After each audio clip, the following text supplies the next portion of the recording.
just so I understand. So, I understand your position, but you went to El Salvador because of Joe Rogan, and you think that your trip to El Salvador would somehow deliver due process, and what you think is due process for Mr. Abrego Garcia? I believe that the president needs to follow the law in this case, and so far he has not done so. Yeah. If I could speak, Congresswoman. Yeah. Unfortunately, when the president is not following the law, it's very important for members of Congress. Yeah. Sure. Okay. Democrats are battling back against Donald Trump like never before, demonstrating the bravery and leadership that we need in this moment.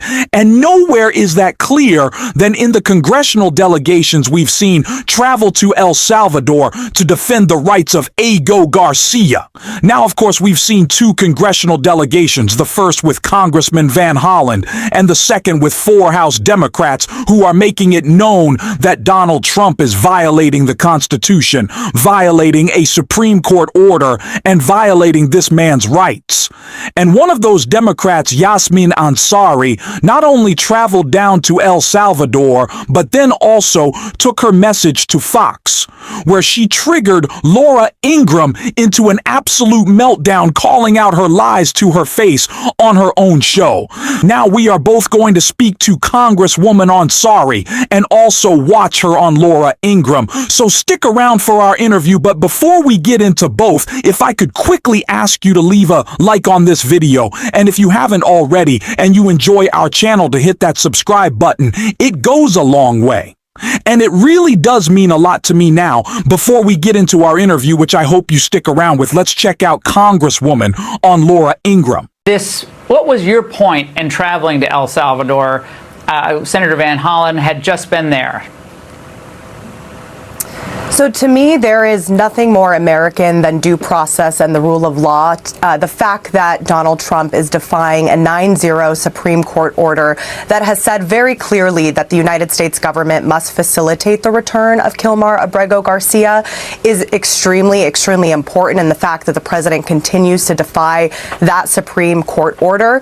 To me, this is also a bipartisan issue. We have had a conservative-leaning Supreme Court say that he must be returned, a Reagan-appointed judge say that this should be shocking to every American, and also Joe Rogan, who has said that due process is one of the foundations of our freedom. So I want to make sure that the president abides by the law and actually follows the law.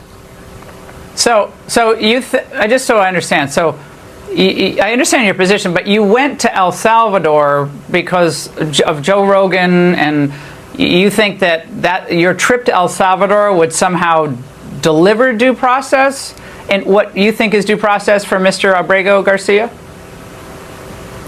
I believe that the president needs to follow the law in this case, and so far he has not done so. If I could speak, Congresswoman. Yeah. Unfortunately, when the president is not following the law, it's very important for members of Congress. Yeah. Sure. Okay. Okay. I didn't mean to interrupt you, but I think that we're talking over each other. Let me just ask a question, then you can answer. Okay. Let me ask a question, then you can answer. Sorry, it's annoying for the viewers. So again, you traveled to all the way to El Salvador, and there are obviously huge problems in Arizona right now. There's huge problems still with dealing with smuggling of drugs and individuals and all the carnage that left behind. But you went to El Salvador to basically make a political point. I mean, Van Hollen had just been there and just checked on the individual in question, and he was okay. You would admit that he was okay, correct? So we actually went with the lawyer of the family, who was very, very grateful. The family themselves put out a statement to say that they are grateful that we went because they are worried that the president is trying to brush this case under the rug. The president made very clear in the Oval Office he has no plans to follow the Supreme Court, and so we are not going to be the last ones to go to El Salvador and demand that the United States government take action. My constituents asked me to do this. Over the last 2 weeks, there's no issue that we have gotten more calls about, more messages about than this issue, because I represent a very diverse community, and people are concerned that if this can happen to someone without due process, tomorrow it can happen to a U.S. citizen, and that's exactly what the Supreme Court also is concerned about. So we will continue to advocate for this, and we will continue to advocate for the rule of law. Yeah. I know a little bit about the Supreme Court and how that works there. And, the word facilitate was, again, we'll see how this all works out. And I don't know how it's ultimately going to come down. But I am very interested in Democrats caring about due process for illegal aliens.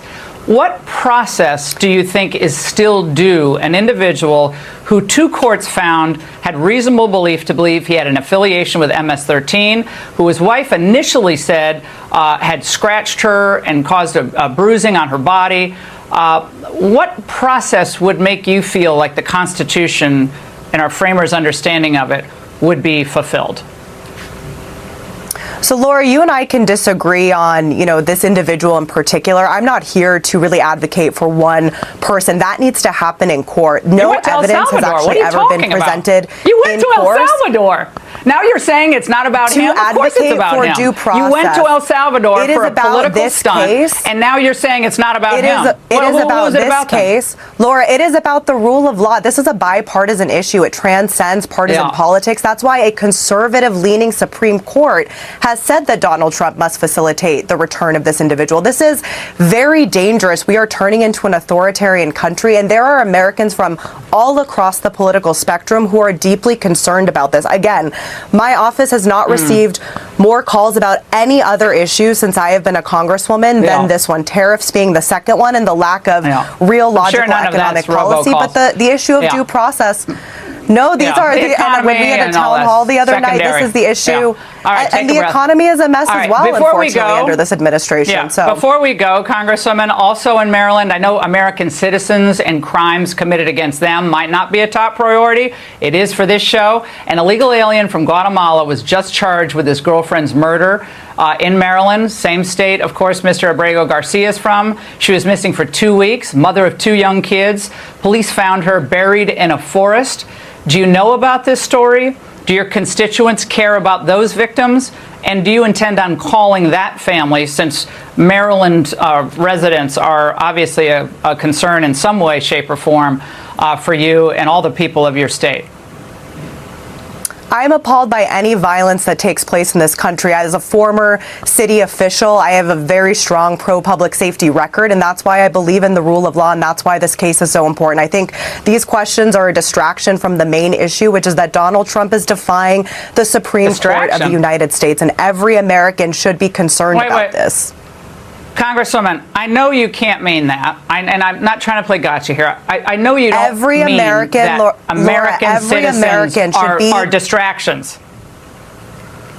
No, their victims aren't distractions. You are changing the subject. Today we are here to talk about the lack of due process for an individual who is illegally deported from this country. That is the subject of this interview. But you have any other act of violence. But Congresswoman, I'm giving you just so everyone understands.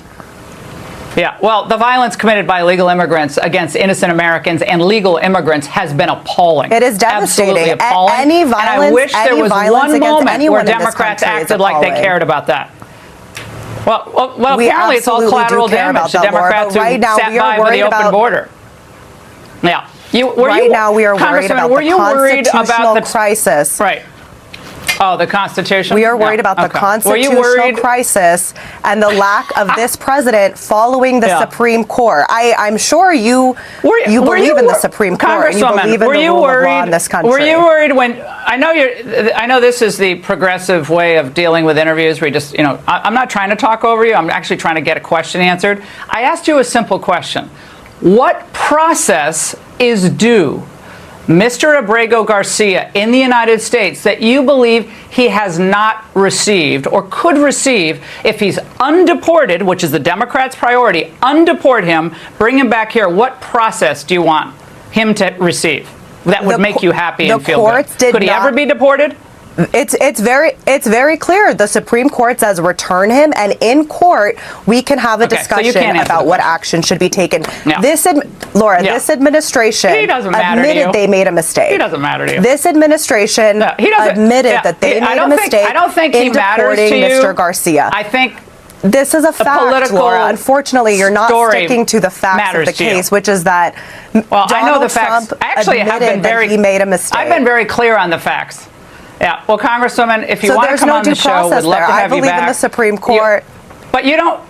Right, but if he's, I will just say this on the show and you can come back. Just wait, take a breath. If he comes back, let's say he is undeported, and the Democrats happy about that. If he's undeported, he will be deported from the United States. That will make you miserable, correct? That'll set off a whole new firestorm, because what you care about is an illegal immigrant's rights to be here ad infinitum. This is a union you don't member, want him a deported. person That's with the a real U.S. story. citizen, wife. Yeah. This is a person who the Supreme Court has said needs to be facilitated back to the United States. That's a fact. We got it. We got it. You will never support the deportation of this individual. That is the. And if you want to support that, as always, you can hit that subscribe button, leave a like on this video, and if you stuck around to the end, you can drop a blue heart in the comments. And until next time, I'll see you soon.